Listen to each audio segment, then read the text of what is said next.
Pada zaman dahulu di eranya Nabi Musa terdapat laki-laki yang sangat tua. Dia diberi umur panjang oleh Allah dan dikaruniai harta yang melimpah. Tapi sayangnya dia tidak memiliki keturunan, tidak memiliki anak atau cucu. Dia hanya memiliki beberapa keponakan yang fakir miskin, yaitu anak-anak dari saudaranya. Keponakan-keponakannya itu berkata, "Andai saja paman kita mati, pasti kita akan mewarisi hartanya." Setelah menunggu sekian lama, sang paman belum juga mati. Hingga datanglah setan kepada mereka untuk menggoda mereka. Setan itu berkata, "Kenapa kalian tidak membunuh saja paman kalian? Pasti kalian akan cuan. Kalian tinggal buang saja jasadnya di desa sebelah. Lalu kalian minta denda kepada penduduknya atas kematian paman kalian." Jadi dulu di masanya Nabi Musa, ketika ada seseorang mati berada di antara dua daerah, maka daerah yang paling dekat dengan jasad itu akan terkena denda. Nah, ketika keponakan-keponakannya itu melihat pamannya belum juga mati, padahal usianya sudah tua, mereka berinisiatif untuk membunuh pamannya itu mengikuti saran dari setan. Akhirnya mereka membunuh pamannya dan membuang jasadnya di desa sebelah. Di pagi harinya mereka datang ke gerbang desa itu seolah-olah tidak tahu apa yang terjadi dengan pamannya. Mereka berkata kepada penduduk desa itu, "Paman kami dibunuh di dekat pintu desa kalian. Maka demi Allah kalian harus membayar diat kepada kami sebagai denda atas kematian paman kami." Penduduk desa itu berkata, "Kami bersumpah atas nama Allah, kami tidak membunuhnya dan kami tidak tahu siapa yang membunuhnya. Kami sama sekali tidak membuka pintu desa ini sama sekali sejak ditutup tadi malam sampai pagi ini." Lalu mereka terlibat perdebatan cukup lama. Sebagian dari mereka berkata, "Ngapain kalian berselisih? Kenapa tidak tanya saja kepada Nabi Musa perihal urusan ini?" Lalu keponakan dari lelaki tua itu mendatangi Nabi Musa dan mengadu kepada Nabi Musa. Nabi Musa lalu bertanya, "Adakah di antara kalian yang mengetahui kejadian ini? Tolong beritahukan kepadaku." Namun tidak ada seorang pun dari mereka yang mengetahui siapa yang membunuh laki-laki tua itu. Orang-orang lalu menyuruh Nabi Musa untuk menanyakannya langsung kepada Allah Ta'ala.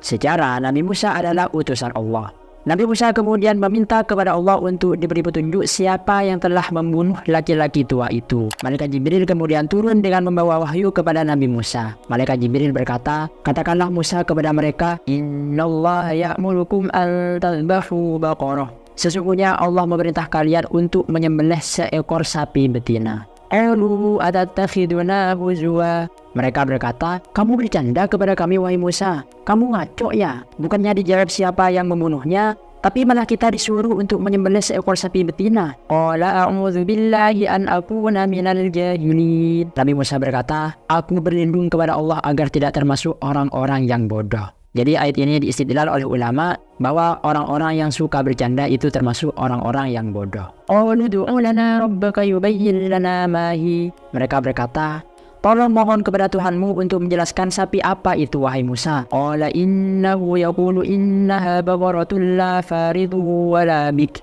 Nabi Musa berkata, sapi itu adalah sapi betina yang tidak tua dan juga tidak muda. Awanum baina dzalik, tengah-tengah antara itu. Faf'alu ma tu'marun, maka kerjakanlah apa yang diperintahkan kepada kalian. Qalu du'u lana rabbaka yubayyin lana ma launuha. Bani Israil masih berkata lagi, "Tolong mohon kepada Tuhanmu Musa agar Tuhanmu menjelaskan kepada kami apa warna sapi itu." Qala innahu yaqulu innaha baqaratun shafra'u faqi'un launuha tasurrun nadhirin. Nabi Musa menjawab, Allah berfirman, sapi betina itu adalah sapi yang warnanya kuning tua dan menyenangkan orang-orang yang melihatnya. Qalu du'u lana rabbaka yubayyin lana ma hi. Mereka berkata, "Tolong mohon kepada Tuhanmu Musa agar menjelaskan kepada kami sapi apa itu." Innal baqarata syabaha alaina. Sesungguhnya sapi itu belum jelas bagi kami. Wa inna insya'allahu lamuhtadun. Dan sesungguhnya jika Allah menghendaki maka kami akan termasuk orang-orang yang mendapatkan petunjuk. Qala innahu yaqulu innaha baqaratun la dhalulun tusirul arda wa la tasqil harth. Nabi Musa berkata, Allah berkata, sesungguhnya sapi itu adalah sapi betina yang belum pernah dipakai untuk membajak tanah dan belum dipakai untuk mengairi tanaman. Musallamatul la syiyata fiha. Sapinya sehat dan tidak ada belang di tubuhnya. Qalul ana ji'ta bil haqqi fadzabahuha wa ma kadu yaf'alun. Mereka berkata, sekarang barulah kamu menjawab yang sebenarnya wahai Musa. Lalu mereka menyembelih sapi itu dan hampir saja mereka tidak melaksanakan perintah itu. Para ahli tafsir mengatakan, andai Bani Israil ini tidak banyak i'tirad, tidak banyak bertanya mengenai sapi yang akan disembelihnya, langsung saja mereka mengerjakan perintah Allah, niscaya sapi apapun dapat disembelih.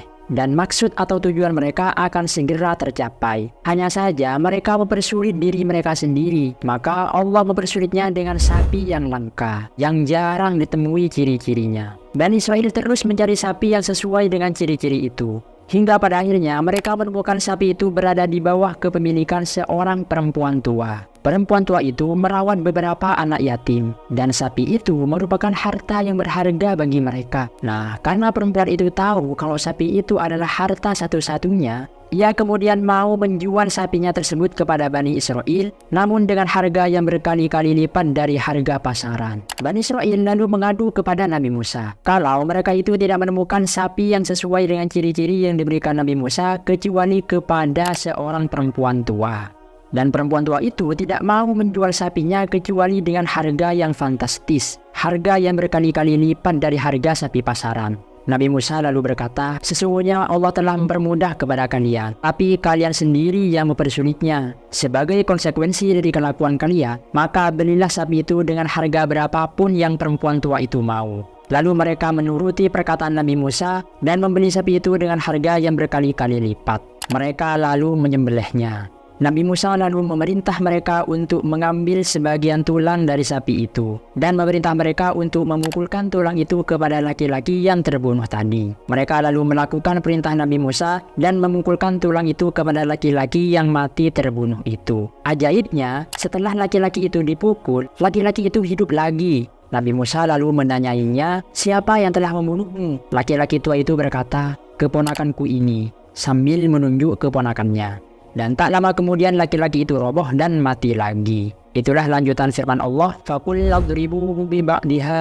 Lalu kami berkata, pukullah laki-laki itu dengan menggunakan sebagian dari sapi itu. كَذَلِكَ يُحْيِي اللَّهُ الْمَوْتَى وَيُرِيكُمْ آيَاتِهِ لَعَلَّكُمْ تَعْقِلُونَ. Demikianlah Allah menghidupkan orang-orang yang mati dan memperlihatkan kepada kalian tanda-tanda kekuasaannya agar kalian mau berpikir. Cerita lain menyebutkan sapi betina itu adalah milik dari seorang pemuda yang sangat patuh, taat, dan selalu berbuat baik kepada orang tuanya. Pada suatu hari, ada seorang penjual permata bertemu dengan pemuda itu. Pada saat itu, ayah pemuda itu lagi tidur, dan dompetnya berada di bawah kepala ayahnya yang sedang tidur itu. Penjual itu kemudian berkata, maukah kamu membeli permata ini seharga 70 dinar? Pemuda itu kemudian menjawab, tunggu sampai ayahku bangun ya, nanti saya akan bayar 80 dinar. Penjual yang lain merayu pria itu untuk membangunkan ayahnya. Jika ia membangunkan ayahnya, dia bisa membeli permata itu seharga 60 dinar. Penjual itu terus menurunkan harganya hingga mencapai 30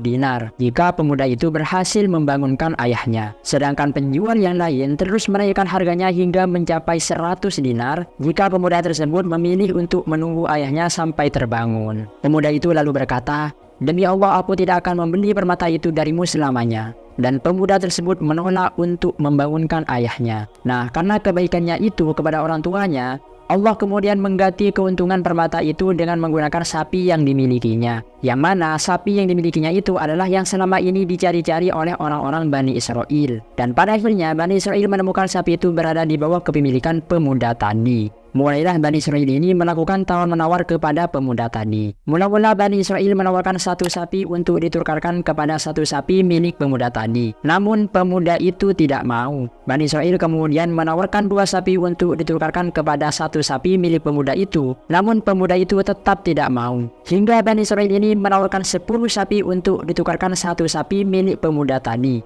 Namun lagi-lagi pemuda itu enggan untuk menukarkan sapinya. Melihat hal itu, Bani Israil kemudian melaporkan kepada Nabi Musa. Nabi Musa lalu berkata kepada pemuda itu, berikan sapimu kepada mereka. Pemuda itu lalu berkata, wahai Rasulullah, aku lebih berhak atas hartaku. Nabi Musa kemudian berkata, ya, kamu benar. Lalu Nabi Musa berkata kepada Bani Israil, buatlah senang teman kalian ini, berikan dia emas seberat timbangan sapinya. Namun lagi-lagi pemuda itu menolak dan tidak mau menukarkan sapinya. Kemudian Bani Israil melipat gandakan emas itu sebanyak 10 kali lipat dari berat timbangan sapinya. Hingga pada akhirnya pemuda itu mau untuk menjual sapi betinanya dengan emas yang beratnya mencapai 10 kali lipat berat sapinya. Lalu Bani Israel menyembelih sapi betina itu dan memukulkan sebagian daging dari sapi itu kepada laki-laki tua yang terbunuh tadi. Lalu laki-laki tua itu hidup lagi dan bersaksi bahwa yang telah membunuhnya adalah keponakannya sendiri. Dan setelah memberikan kesaksian, laki-laki itu kemudian mati lagi. Sedangkan keponakannya itu tidak mendapatkan harta warisan dari pamannya itu. Dan sejak saat itulah orang yang membunuh tidak akan mendapatkan harta warisan dari orang yang dibunuh. Nah, demikianlah kisah sapi betina dalam surat Al-Baqarah. Pesan yang dapat dipetik dari kisah Bani Israil ini adalah jangan banyak tanya. Lakukan apa saja yang telah diberitakan kepada kita, baik itu bersumber dari orang tua, dari guru kita, tanpa banyak bertanya. Sekian kisah kali ini, semoga bisa bermanfaat. Wassalamualaikum warahmatullahi wabarakatuh.